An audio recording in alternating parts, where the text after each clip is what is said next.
Why should Americans care about the ongoing political turmoil and violence in Pakistan right now? Well, it's the fifth biggest country in the world.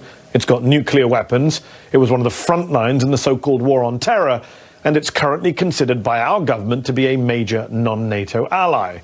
And yet ever since Imran Khan, the legendary Pakistani cricketer turned populist politician, was ejected from the Prime Minister's office last year in a very controversial parliamentary vote of no confidence, that country has been in the midst of an historic political and economic crisis.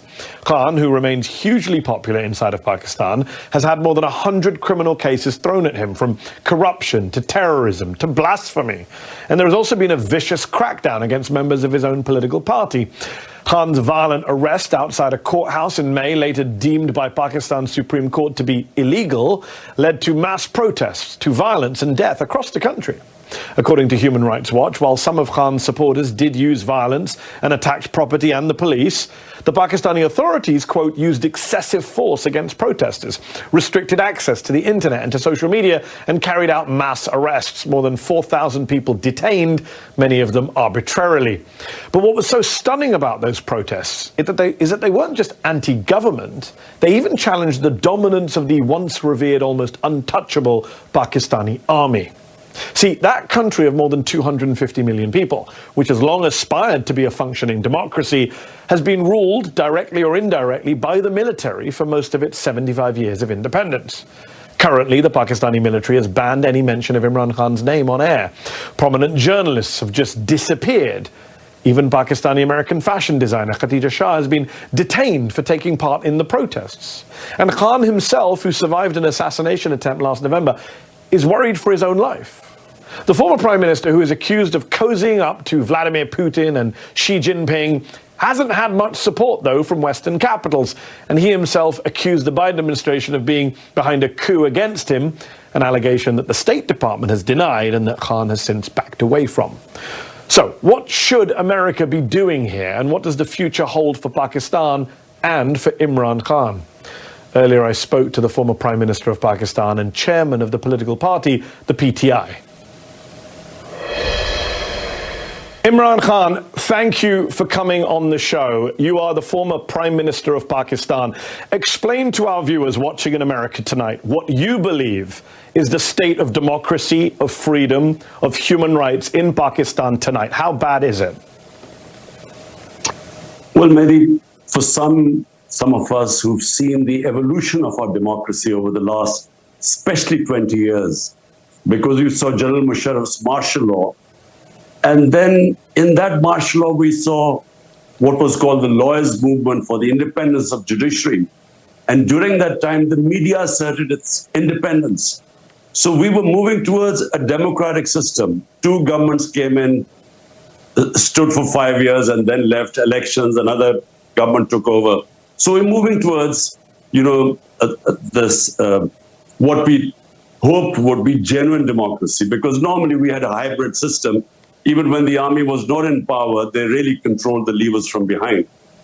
But what is happening right now is a total dismantling of our democracy. It's not a question of what is happening to my party or to me, or these 170 cases and so on, or whether I'm in jail or these are not one, but two assassination attempts on me.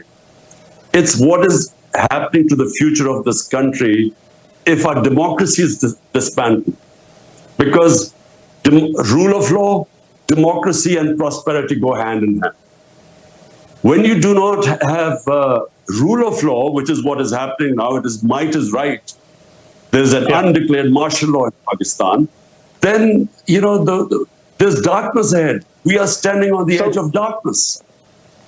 So what is your message to the American government tonight, to President Joe Biden? Because on the one hand, you have urged the US to speak out in the name of democracy and human rights against what's happening in Pakistan right now. But you've also accused the US of being behind a, quote, foreign conspiracy, a coup against you. You've repeatedly called what happened to you, quote, US-backed regime change. Well, I mean, the facts about what happened, about me receiving a cipher coded message from our ambassador in Washington. This is 6th March 22. which said that the American official, Under Secretary of State, telling our ambassador in an official meeting that unless you get rid of Imran Khan in a vote of no confidence, there'll be consequences. And then the vote of confidence, no confidence, takes place the next day. And within weeks, my government is gone. So I merely stated the facts. And by the way, I put the cipher in front of the cabinet, in front of the National Security Council, and there was an official protest from Pakistan for interfering in our internal affairs. But that's behind me. Look, all I want the US to do is their professed aims of so-called Western values of democracy, rule of law, human rights. They shouldn't worry about what is happening to me. They should worry about 250 million people. The whole democratic structure is being wound up. And we, as I said, we have an undeclared martial law. Surely this is not what the Western countries should want. I mean, they should just speak out against it. So obviously the Biden administration denies being involved in your ejection from power. The current Pakistani government is clearly afraid of you, hence the mass arrests, the talk of banning your party, the more than 150 legal cases against you. They've said you're a bigger threat to the country than Indian Prime Minister Narendra Modi, rather ridiculously. Do you believe that if elections are held on time in October of this year, that your besieged party can still win and that you can still be Prime Minister again? Surely that's a pipe dream now. Look, since I've been ousted, out of the 37 by-elections held, 30 have been swept by my party, despite the total support of the establishment to these 12-party coalition. So clearly they are scared. This whole thing, which happened to us after 9th May, when I was abducted from within the High Court, abduction, and the way that they abducted me as if I was some terrorist. So the reaction to that was used as a way of just clamping down, crack down on my party. We equated to what Hitler did after the 1933 burning of the German parliament. He cracked down on the communists and wiped them out. This is what's happening now. How could a few cases of arson be made a reason for 10,000 of our workers in jail? And every day people are being put in. My entire leadership is in jail. The only way the leadership can come out of jail if they renounce being part of my party. So it's never happened in this country before. Women have never been put in jail. The entire media has been muzzled. I mean, the military, which is the real power in Pakistan, is obviously out to get you. It was Army Rangers who arrested you outside the courthouse, not police. It's military officials who have reportedly told Pakistani journalists not to mention your name on air. Yet your critics would say that you came to power in 2018, everyone knows this, in alliance with that same military, that you for years had close relations with top generals going all the way back to Hamid Gul, the former head of the Pakistani ISI. So the critics would say it's ironic to see you now criticizing the same army and intelligence chiefs who you were once fine with and who helped put you in power in the first place. Firstly, just to correct you, I was abducted by the Rangers from within the court. I was actually sitting in the courtroom. So, just to correct you. And the Supreme Court declared it illegal, and so yes. That's why I was bailed out. Look, in Pakistan, Mehdi, the military has directly or indirectly ruled Pakistan for 70 years. 3 times martial law, and then the other times because they're entrenched.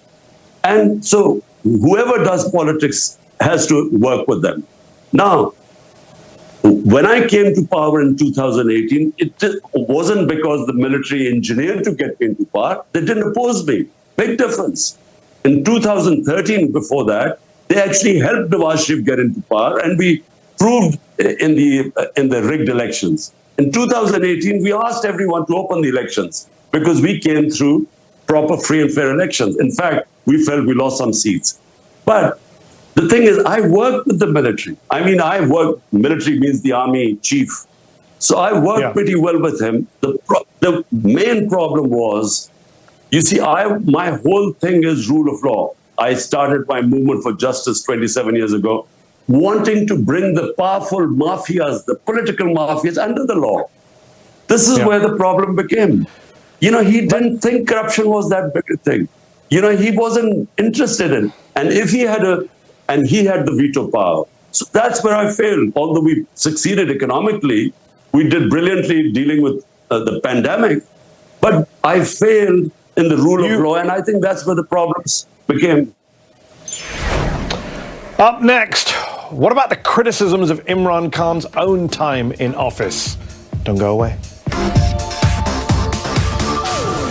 Before the break, I was speaking with former Prime Minister of Pakistan, Imran Khan. We discussed the state of democracy in his country and his message to the American government. But what about the criticisms he's faced from his own time in office? Here's the rest of my interview with him. You have been praised in your handling of the pandemic, and it's interesting to hear you saying you failed in terms of the military. But while there are many Pakistanis who still support you, you're hugely popular, a lot of Pakistanis say, hold on, when you were in government, you were fine with the military. You say none of this stuff has happened before, but you locked up opposition leaders, you locked up journalists, you cracked down on the press, and now you're getting upset that the same is being done to you. Look, the term false equivalence, you cannot compare what was going on in my time to this. In fact, General Musharraf's martial law was more liberal than what is happening right now. I mean, in our time, you can just name me which channel did we close? I mean, which journalists left the country? 4 of our top journalists have left the country. A fifth one wrote a letter to the Supreme Court Chief Justice that his life was in danger. He escaped. He was killed in Kenya.